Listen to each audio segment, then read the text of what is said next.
Pupunta nga ako sa laot para mamalakaya. Ang tawag nga pala sa pamalakayang ito ngayong umaga ay ang pahaga dito sa aming lokal na katawagan. At sa ibang probinsya naman ay kaskas o tew-tew. Gumagamit pa nga pala ako dito ng bato bilang pampalubog at ang bule na pantali naman sa bato kung saan dito natin isasabit ang ating pain para ang ating pain ay madala sa ilalim. Dalawang klase nga pala ang aming ginagamit sa ganitong pamamalakaya. Una ay ang spoon. Ito nga pala ay gawa sa stainless steel na nilapad at nilagyan ng hook ang dulo. At pag ito ay hinahatak ay paikot-ikot lamang at mapapagkamalaan ng mga maliliit na isda kung kaya't ito ay kinakagat ng mga isda sa ilalim. At ang pangalawa naman ay ang balahibo ng manok. Isa rin sa napaka-epektibong pain para sa ganitong pamamalakaya. At pagkalapat nga ng bato sa ilalim ay hahatakin lamang natin ito para matanggal ang pagkakasabit ng ating pain doon sa bule.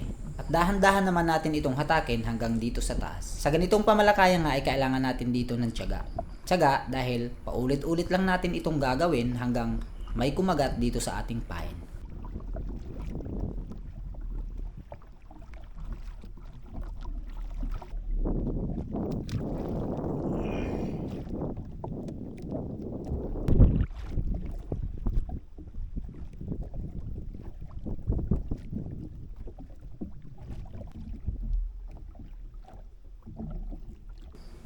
Pangwalong hulog na nga pala natin ang batong ito at hanggang ngayon ay hindi pa tayo nakakapasibad. Tulad nga ng sinabi ko, magpapatuloy lang tayo at paulit-ulit lang natin gagawin na ang paghulog hanggang sa may kumagat. At ito na nga ang hinihintay natin sa paulit-ulit natin paghulog ay ito at may kumagat na sa ating pain. Kaya agad-agad ko naman itong hinatak para masabitan ng maganda yung isda na kumagat doon sa ating pain. Masaya na nga ang kalooban ko sa ganitong pagkakataon kasi nga nakapagpasibad na tayo.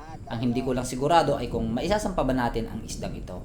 Pero syempre, tiwala tayo na mahuhuli natin ang isdang ito. Palagay ko nga ay malaking isda ang kumagat sa ating pain dahil maliban sa mabigat na ay tumatakbo pa ito at kumukuha sa akin ng line na para bagang gustong makawala.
Madulas yung line, bago kasi to sa dolphin, kaya ito hirapan tayo magano pagka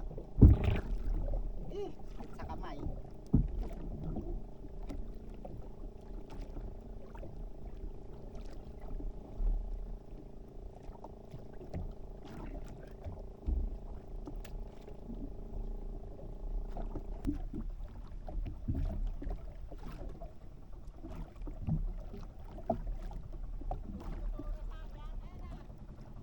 Bunguyan! Bunguyan!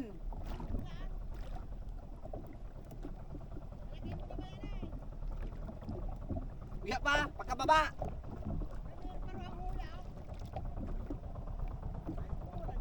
Pagkababa patay!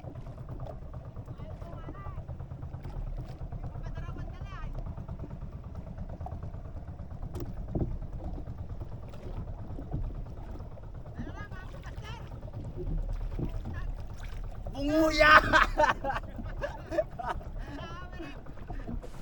Sa 4 na minuto ko ang pakikipaghatakan sa isda ay ito at napasampa na natin ang isda. Ang tawag nga pala sa amin ng ganitong isda ay bunguyan o amberjack.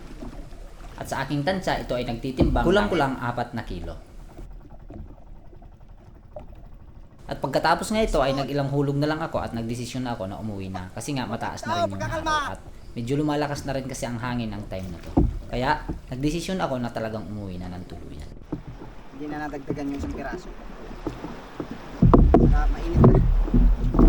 Ah! Naging ba to? Oh! Sabi wang!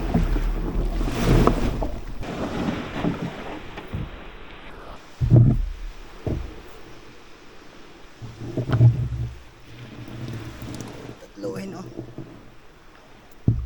Pagka-uwi ko nga sa bahay, ay agad-agad namin dinala ni Mrs. ang isda doon sa mamimili dito sa lugar namin. At ito nga ay nagtitimbang ng 3.6 kilos. At ang kilo nga pala ng isdang ito dito sa amin ay 200 pesos lamang per kilo. Kaya 3.6 ang inyong lingkod. Gagahapon ka, panog ba? Ay kapag At pagkaabot nga sa akin ng bayad ay agad-agad naman itong hinold up ni Mrs.